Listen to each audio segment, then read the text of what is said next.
Good morning.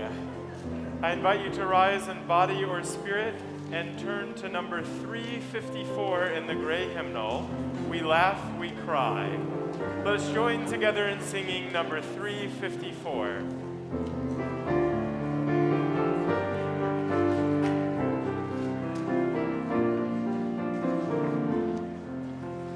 We laugh, we cry, we live, we die, we dance, we sing our song. We need to feel there's something here to which we can belong. We need to feel the freedom just to have some time alone. But most of all, we need those friends we can call our very own. And we believe in life and in the strength of love, and we have found the need to be together. We have our hearts to give, we have our thoughts to receive, and we believe that sharing is an answer. A child is born among us, and we feel a special glow. We see time's endless journey as we watch the baby grow.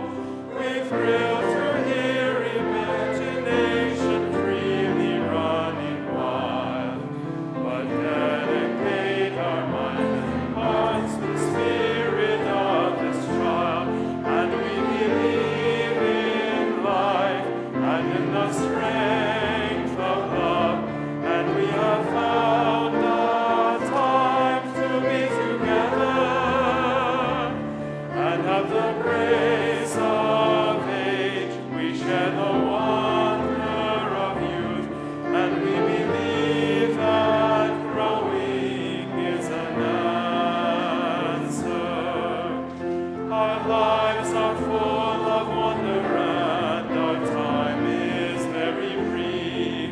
The death of one among us fills us all with pain and grief. But as we live, so shall we die, and when our lives are done, the memories we share with friends, they will linger on, and we believe in life and in the strength of love, and we have found a place to be together.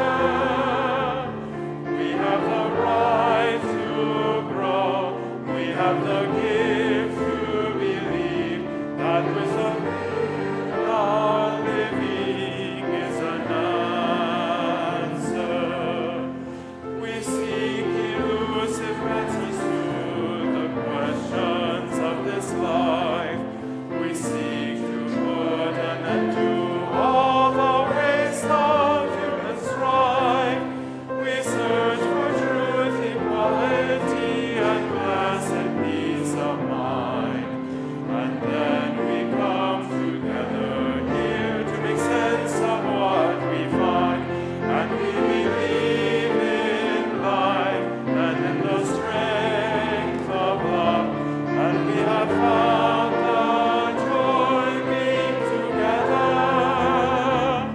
And in our search for peace, maybe we'll finally see, even to question truly is an answer.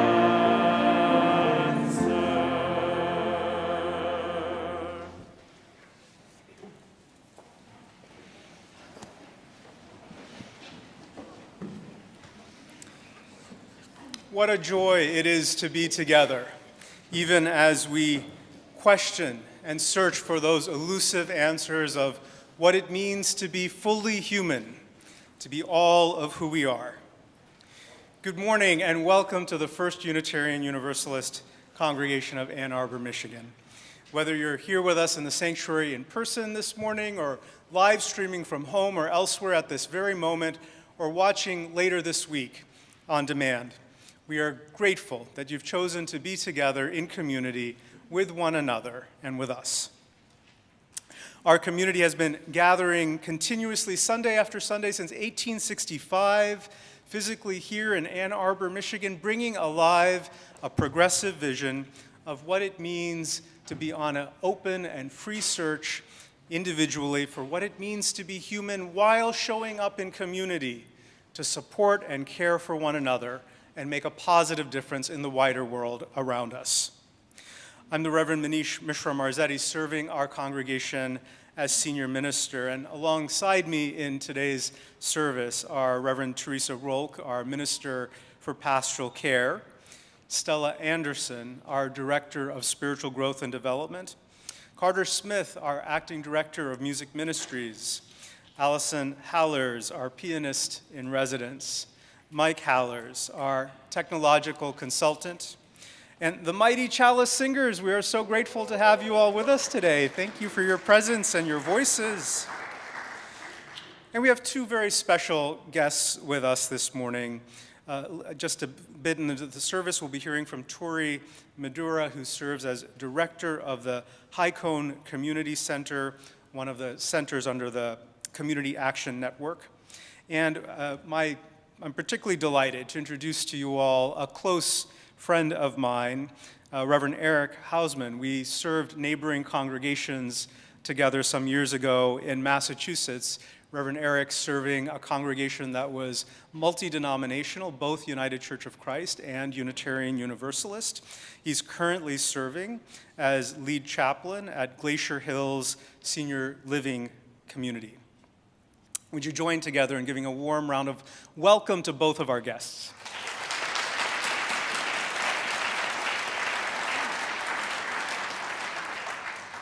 If you're a newcomer to our community and you're here with us in person this morning, first, thank you. We're grateful that you're taking the opportunity to explore whether this might be your spiritual home. We hope you'll discover that it could be, meaningfully so.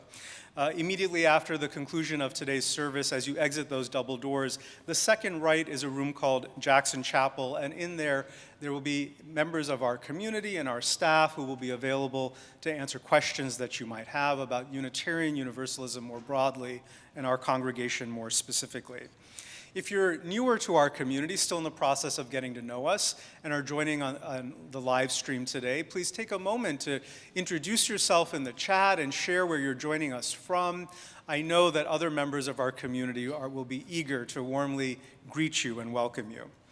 If you're watching on demand later this week and are newer to us, we invite you to take just a moment to go to UUAA.org/survey.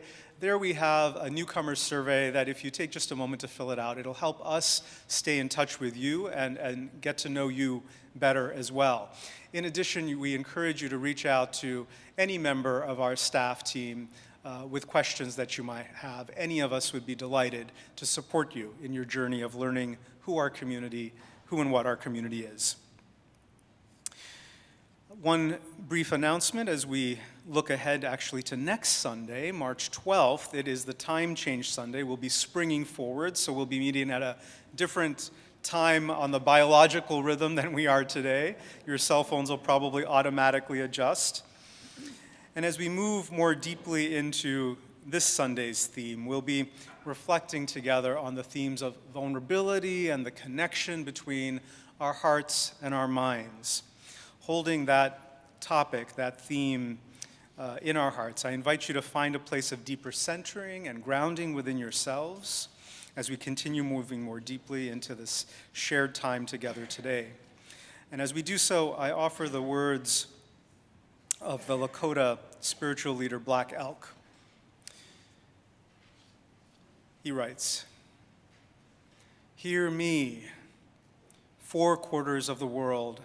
I am your relative. Give me the strength to walk the soft earth. Give me the eyes to see and the strength to understand.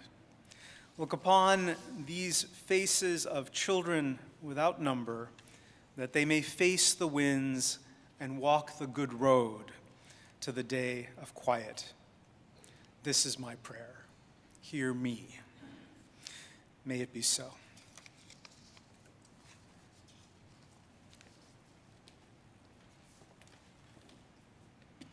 Good morning. I have been thinking about this month's theme of vulnerability and how it is a path that is offered to us, but often it's the path not taken. It requires risk and a lot of trust. And we may need something to help illuminate the path, to give us courage to try it. I think the light of our chalice can help do that. The chalice represents, among other things, the love and support that community provides. We light a chalice when we gather in community each Sunday. We light a chalice when we gather for rehearsals or classes or meetings or as families. If you're at home and you have a candle or a chalice nearby, I invite you to get that and light it along with us. And if you feel comfortable, write in the chat where the chalice is lit. And I invite today Constance and Mark Dickinson to come help us light our chalice. Constance representing our Chalice Singers. And as they're coming forward, we will get ready to speak together the words of our chalice lighting, the words we say every week. Please join me in saying, "We light this chalice for the light of truth. We light this chalice for the warmth of love. We light this chalice for the energy of action. We light this chalice for the harmony of peace." Thank you both. Know that you can light a chalice physically or in your heart even when you are alone, and it calls into that space the community that you are part of, the community who will be present to accompany you as you tentatively or boldly follow the path of vulnerability.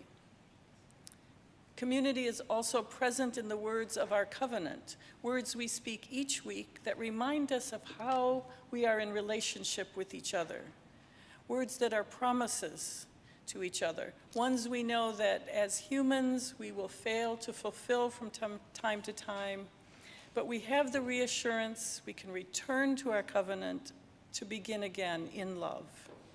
If you would, please join me in saying these words with intention. The spirit of this church is love, and service is its law.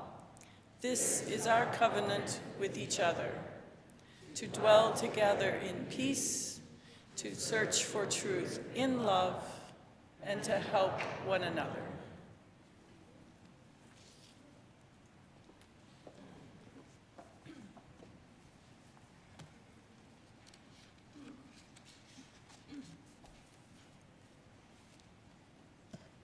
Good morning. Have you ever felt like your feelings are just too big to manage? I think I see nods. Have you ever wished that you could bottle them up and put them somewhere for a while so that you could just take a break? I get that. When strong and powerful emotions come up for me, especially worry and anger, I definitely imagine what it would be like if I could just scoop them up and pack them tight like a snowball and put them in a place where I don't have to feel them for a while. Like a freezer, to complete the metaphor. Sounds pretty nice, huh? Our story for all ages this morning tells the tale of a little bunny with some very big feelings who tries to do just that with surprising results. Out of a Jar, Words and Pictures by Deborah Marcero.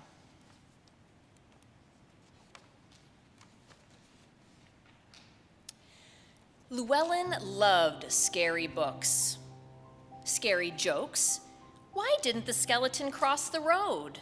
He didn't have any guts. And scary cartoons. But Llewellyn did not like to be scared. He tried to put the feeling away, here, then there, but no matter what he did, it kept coming back. Finally, Llewellyn put his fear in a jar and found a place to lock it away. There it stayed. He didn't feel afraid anymore. and that was that. Not long after, Llewellyn felt sad. His best friend Max was laughing and sharing secrets without him. "Don't be glum, cheer up," someone said. So he put his sadness in a jar too. He locked it away, and that was that. Then, during music class, he got so excited. But he wasn't supposed to dance, he was supposed to listen. So he shoved his excitement in a jar too. And that was that. Anger, loneliness, joy, disappointment. He put them all in jars. And that, and that, and that was that. Soon he had so many jars filled with so many emotions that Llewellyn walked around not feeling much of anything at all.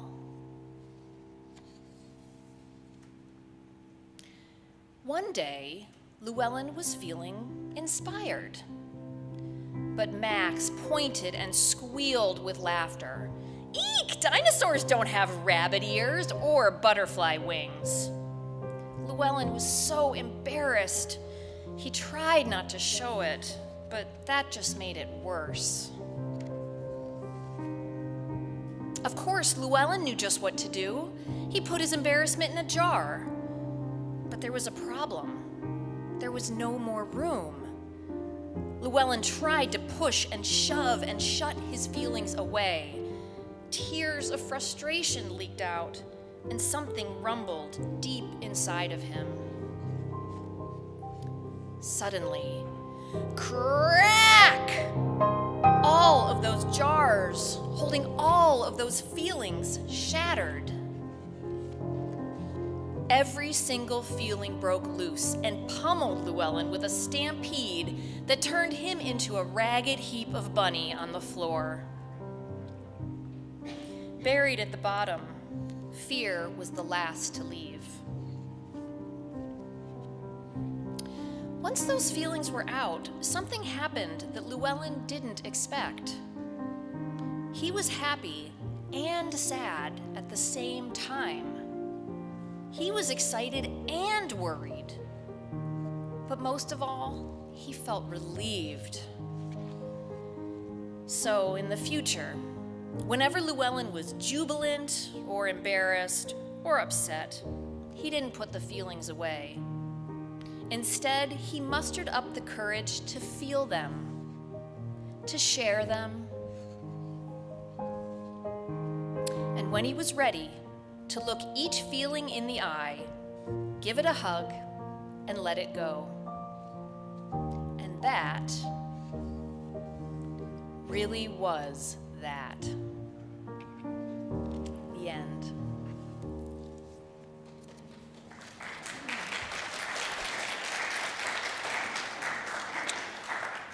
Now is the time in our service when we sing our children to their programs. I invite all of our young people to follow their teachers out of the sanctuary as the congregation sings with love.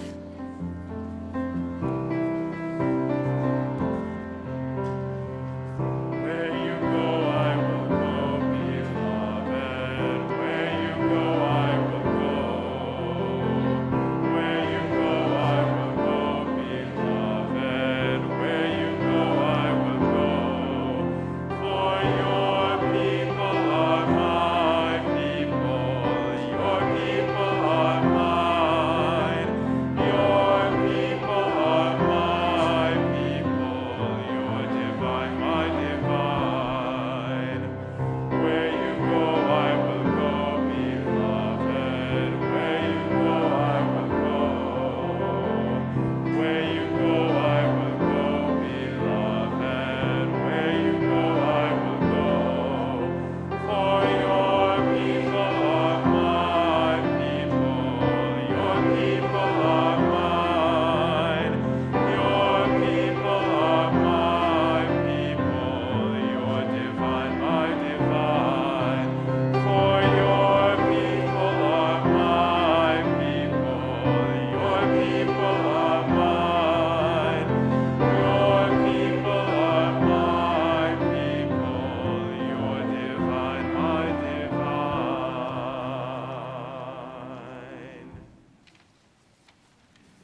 Once a month, our community dedicates its Sunday collection to one of our local area justice partners.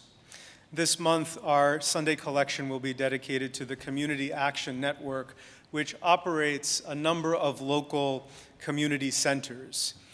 One of those centers is called the Hikone Community Center, and we are quite fortunate today to have Torey Madura with us, who is the director of the Hikone Community Center, to share more with us about the work of Community Action Network. Please join me in welcoming Torey to our pulpit.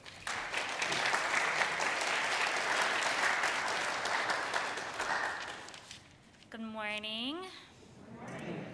Thank you so much for having me.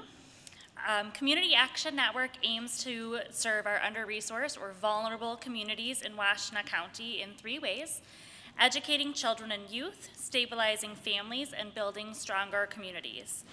We offer after-school programs and summer camps at no cost to our families, where we provide nutritious snacks and home-cooked meals, as well as academic support and a safe place for those kiddos to land. Last year, we had 162 students participate in our after-school programs across 6 sites. These students maintain higher attendance rates and have a 97% graduation rate compared to 70% of their economic peers. CAN maintains 6 food pantries, including the largest food distribution site in Washtenaw County, which is Bryant Community Center. Since the beginning of the pandemic, we have seen the need for food more than double in our communities. Last year, CAN distributed over 600,000 pounds of food, and the need will increase for that over this next year.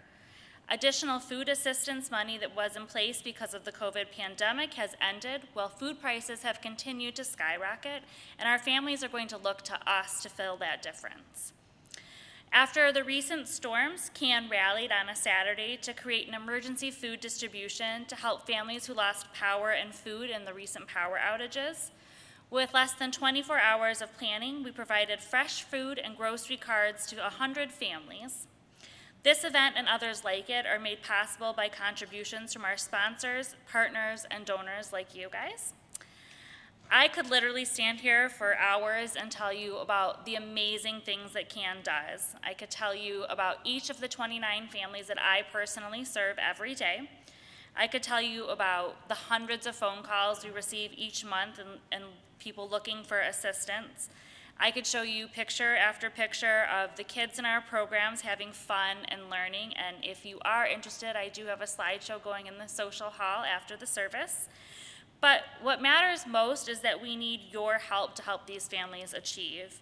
Your donation goes toward providing basic needs and assistance to the roughly 2,000 families we serve in Washtenaw County. So I really appreciate you having me here and inviting us to share with you. And if you have questions, I will be in the social hall following the service. Thank you.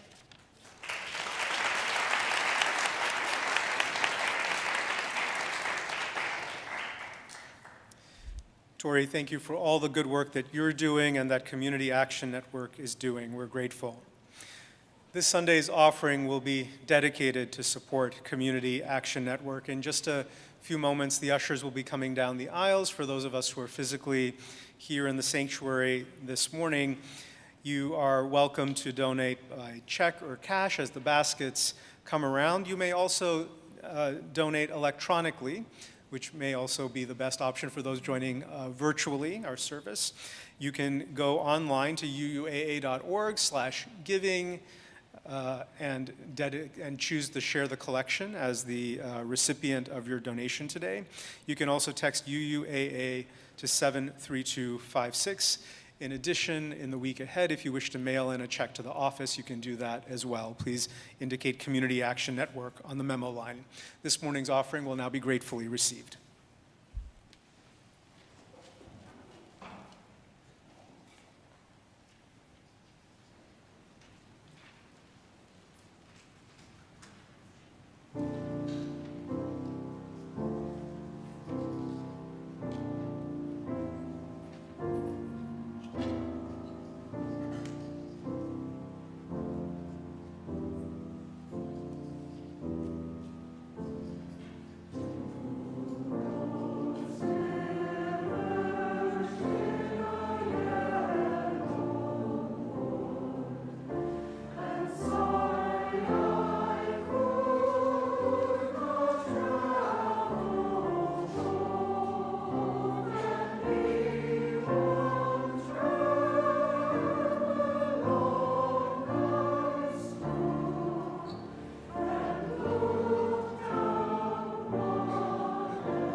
Thank you, Chalice Singers, for that beautiful rendition of Robert Frost's words.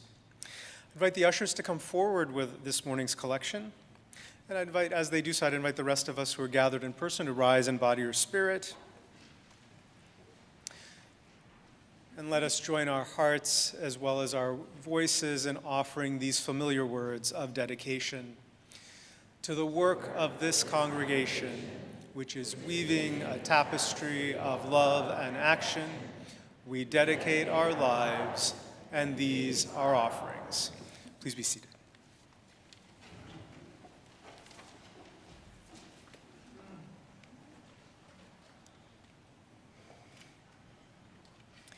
Our reading is from The Velveteen Rabbit by Marjorie Williams Bianco. Being real. Real isn't how you are made, said the skin horse. It's a thing that happens to you.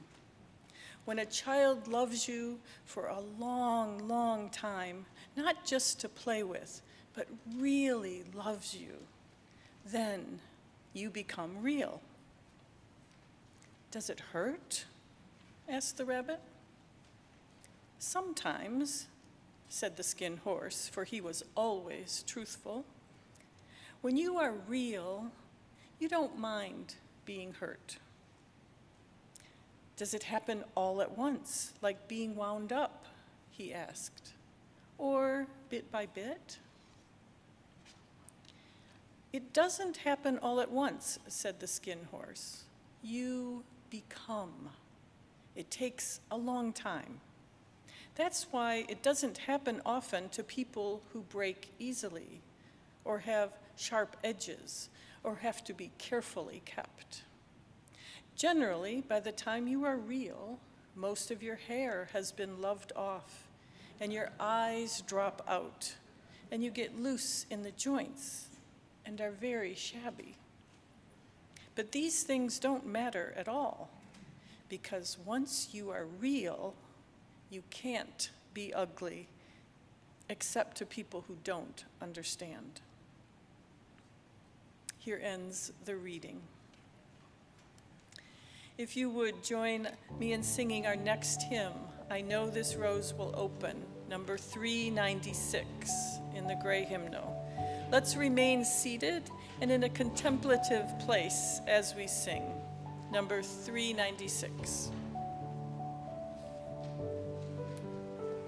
I know this rose will open. I know my fears will burn away. I know my soul will unfurl its wings. I know this rose will open. I know this rose will open. I know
Good morning.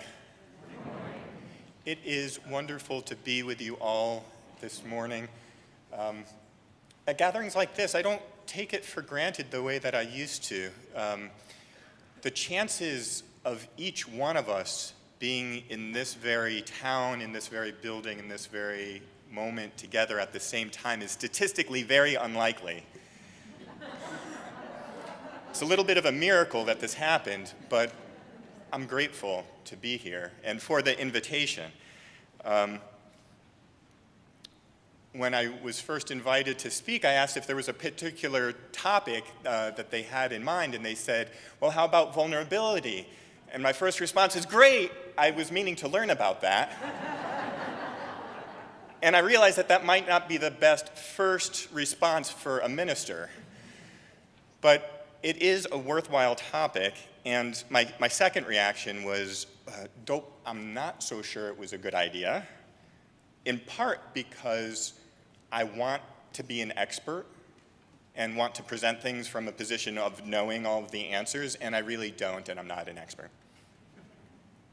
Secondly, the stakes on this topic are pretty high. How we live with vulnerability and authenticity in life has direct impact onto our quality of life, the quality of our relationships, even our life expectancy, health outcomes. There's a lot of stake here, both as a community, as a society, and to be honest, for me personally as well.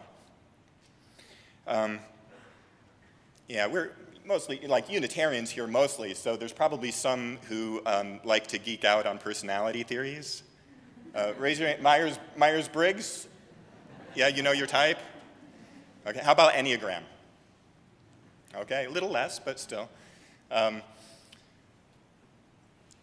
So on the Myers-Briggs, I would be an INTP, and two of those letters mean introverted and thinker-oriented, and part of what that means is it's easy for me to get lost in an idea and sort of lose track of who I'm talking with or the emotional connection.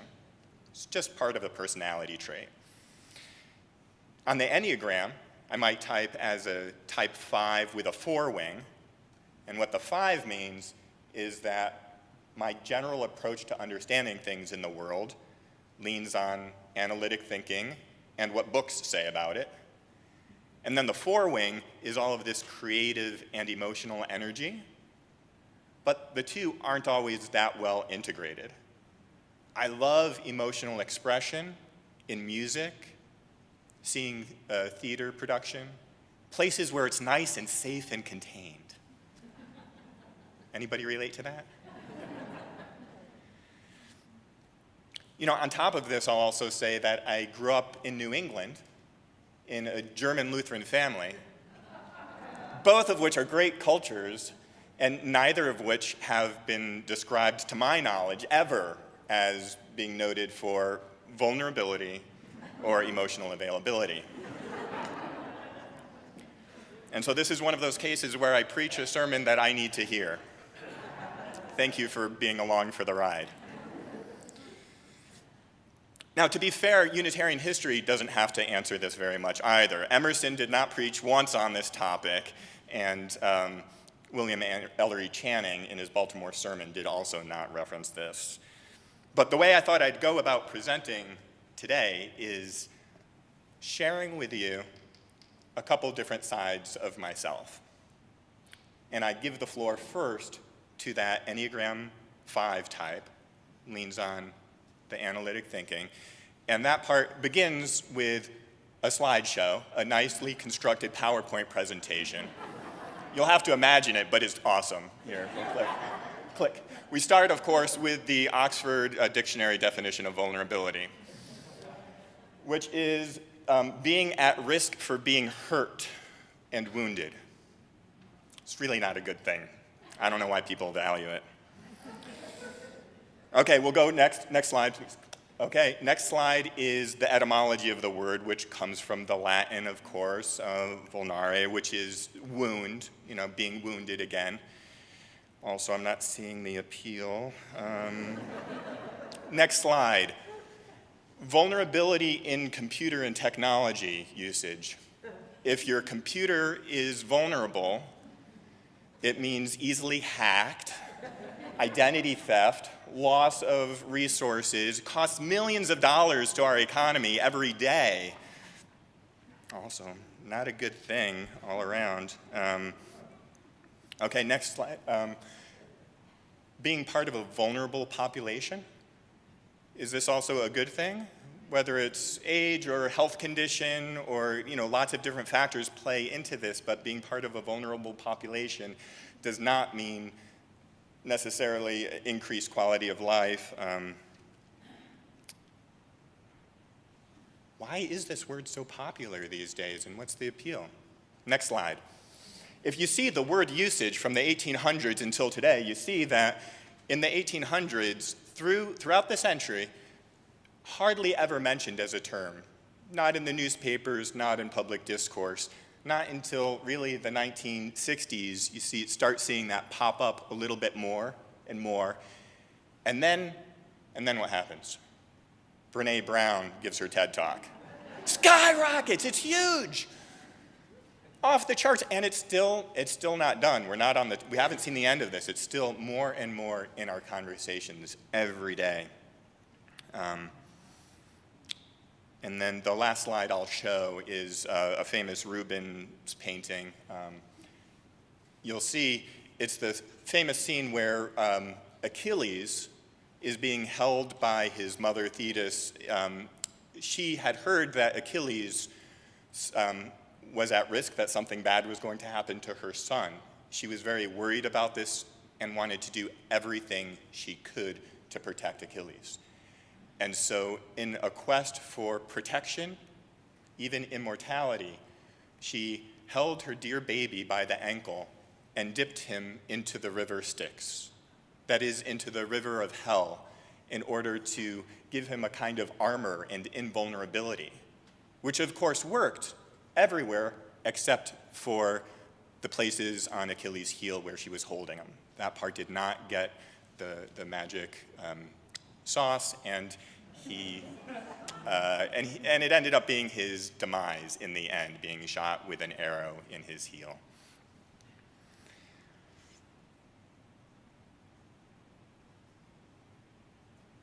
So far, anybody feeling like any of these things are good things? Who likes being hurt? Trick question. I'm so sorry. So that's my one part of me speaking there. There is another part, though, that asks questions that are kind of hard to answer sometimes. The heart is sometimes quiet, a little sheepish, and asks questions like, do you remember that time when you were with that girl you really liked but never said that you loved her because you were afraid she wouldn't say it back? Or that time when, as a kid, you were aware of your mortality for the first time and were trying to feel that feeling of what might it be like to not exist or not be here in this world in the same way? What did you do with those feelings?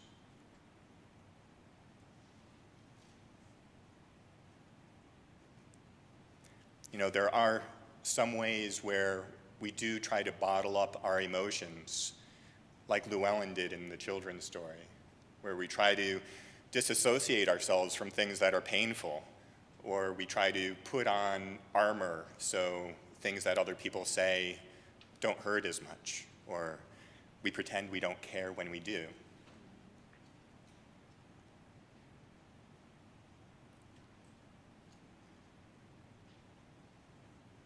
Brene Brown does write that the difficult thing about vulnerability is it's the first thing that I look for in you, and it's the last thing I'm willing to show you.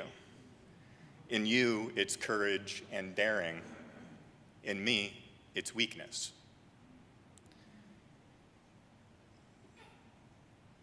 So what do we do with this? I think this conversation does fall into what William James classifies as a live question. Because if we talk about it just analytically, it might be an interesting thought experiment, but the impact this has on our everyday living is so profound, it really is a real question. And it has real impact the way we disclose ourselves with others in ways we might not have been expecting. For example, I studied in Germany for a couple years, and there was a lecture we had on some obtuse topic. It was about Husserl's phenomenology, and there was a point in this lecture where we were like trying to follow along, and at one point somebody asked the professor, I love this stuff, but I lost my wife last year, and I'm still trying to connect this to that. How do I do that? And it really shifted that conversation, because we thought we were doing a predictable conversation in a philosophy class. And when it became real in a very personal way, it opened up the conversation. It didn't kill the conversation. It just made those connections from the mind to the heart, from the abstract to the lived experience in a powerful way. Now, doing that, one, is not always easy, and two, you can do it almost too wrong. Like, Brené Brown writes about this, that sometimes when people overshare, that is not actually more vulnerable or even vulnerability at all. Like on the subway, if someone starts talking about their messy divorce or their multiple surgeries, or they're just sharing all of this thing to a stranger, Brené Brown would argue that's actually not what she means by vulnerability, that kind of oversharing doesn't necessarily build relationship or trust. There's not reciprocity as part of that. And so to do that is a balancing act, because we want to be self-disclosed, we want to be self-actualized, we want to do that with other people. We don't want to hide ourselves, but often doing that is a little harder than it feels like it needs to be at times. Maybe one way to combine the mind and heart on this is to think of vulnerability as a very embodied thing, and a little bit like, I don't know, like take your skin. You ever just think about how skin works? Yeah, no? No? How about you on the internet? No? Come on, please. No. Skin is interesting because I like to take it for granted. It's supple, it's pliable, but if you're thick-skinned, like if your skin is just tough and you don't feel anything, it's just like being covered with a callus. You know, you lose your sense of feeling, you can't move as well. But if your skin is too thin, then any little brush against an edge could rip it open, you could be bleeding, hard to heal. And so what one wants isn't necessarily for the skin to be vulnerable in terms of more easily wounded, but for being like supple, pliable, well moisturized. And so thinking of like how we are emotionally as well, we want to be in contexts where we can have an encounter that's painful and repair easily. So say, oh, I said the wrong thing, it's true, but I'm sorry. And when we offer that repair back and forth, it's creating a suppleness to our discourse that's healthy.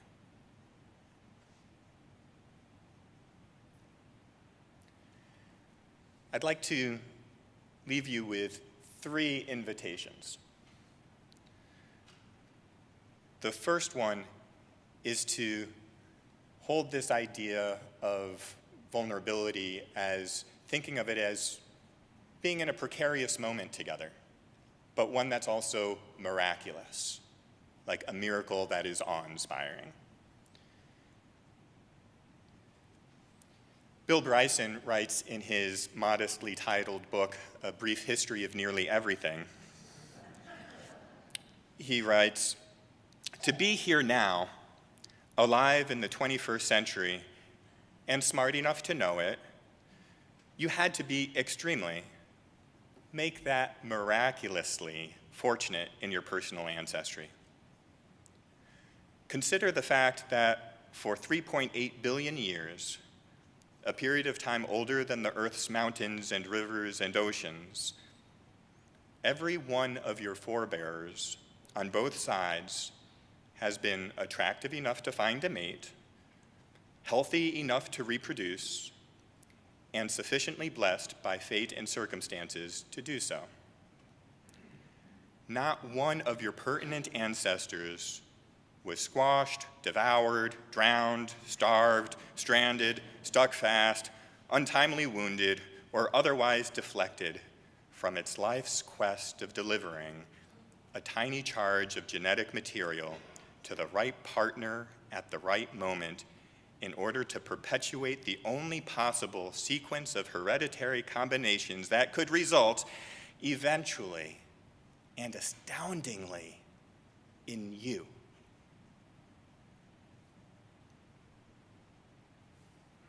All too briefly, but what a moment. All of the things that had to line up just right for you to be you and for us to be here. I think when we see that life is precarious, it really is a gift. Invitation number 2. It comes from a Hasidic story of Rabbi Susia, who on his deathbed was anxious. And it wasn't because he wasn't feeling like he was enough like Moses or his other role models in life. When his students gathered around him, they said, "You have no reason to be anxious." And Susia said, "I'm not anxious that when I stand before God, God will ask Susia, 'Why weren't you Moses and lead the people out of this land where Jews are so oppressed and beaten by the people?' I'm not worried about that because I would answer, I don't have the leadership abilities that Moses had. And if God were to ask Susia, 'Why weren't you more like Isaiah, reprimanding the people for their sins and urging them to change their ways to repent?' He said, 'No, I'm not worried about that. I wasn't eloquent like him.' And if God were to ask Susia, 'Why weren't you more like Maimonides to explain the deeper meaning of Judaism to the philosophers of the world?' To that he'd answer, 'I don't have the same vast intellectual skills that Maimonides had. No, my students, I'm not afraid of those questions. What I fear is this. What if God asks me, Susia, why weren't you more like Susia?' Then what would I say?" That is all to say, be yourself. Part of vulnerability is knowing your shadow sides and, to a certain degree, being fully expressed. You don't need to hide your idiosyncrasies. None of us are perfect. And this leads into the last invitation, which is just to be real. I think so often in the discourse around vulnerability, it's not meant as to say you should be more ready to be hurt all the time. But it's meant, we like you and want to see more of you. So it's about self-disclosure and being fully present with yourself and with each other. May our community be one that does that. May we be real with ourselves and each other, and may it be so. Amen. Please rise in body or spirit and join me in singing our next hymn, "I Know This Rose Will Open." I'm sorry, that's 34, "Though I May Speak with Bravest Fire."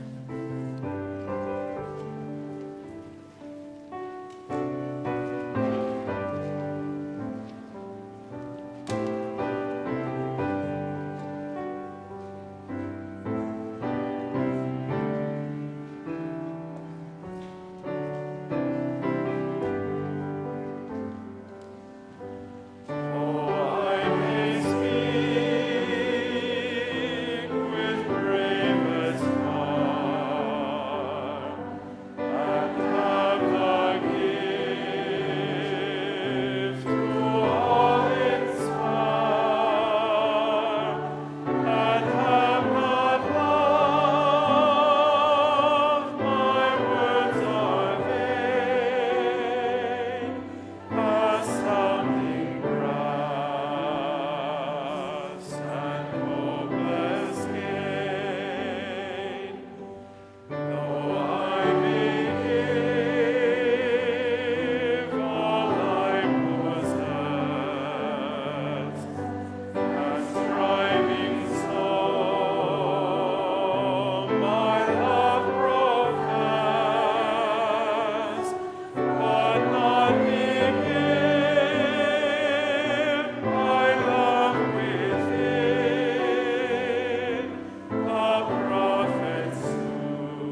standing. We want more to be in this world than clanging cymbals.